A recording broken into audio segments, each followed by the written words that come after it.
করতে চাই যে আমাদের এই মুখ এটা শুধু দুটি কাজের জন্যই ব্যবহার করুন।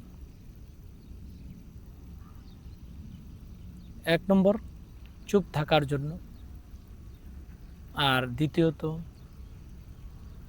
হাসির জন্য।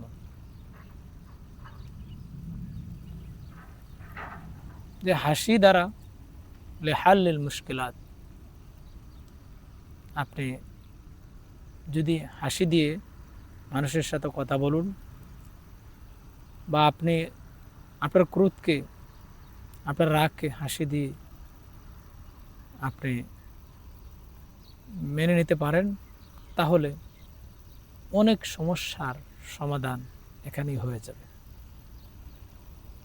ইটস ওকে বলে দিলেন হাসি মুখে, অনেক সমস্যার সমাধান হয়ে গেল। আর যদি এর বিপরীত আপনি করেন, তাহলে এখান থেকেই সমস্যার সূত্রপাত শুরু হলো। এজন্য নিজের মুখকে হেফাজত করতে হবে।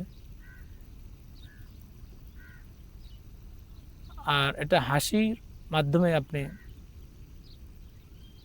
স্মাইলিংয়ের মাধ্যমে আপনি তাবাসসুমুকা ফি ওয়াজহি আখিকা লাকা সাদাকা, আপনি একটি হাসি, একটি স্মাইলিং দিয়ে আপনি আপনার ভাইয়ের মুখে যে হাস্যোজ্জ্বল আচরণ করলেন, এটা দিয়ে আপনি একটি সৎকার সওয়াব পাওয়া গেলেন, একটি চ্যারিটির সওয়াব পেলেন।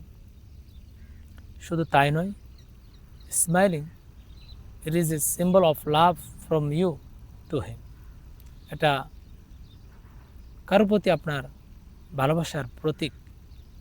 সুতরাং মুখকে যদি হাসির মধ্যেই ব্যবহার করুন, তাহলে আপনি অনেক সমস্যার সমাধান করতে পারবেন অতি সহজেই।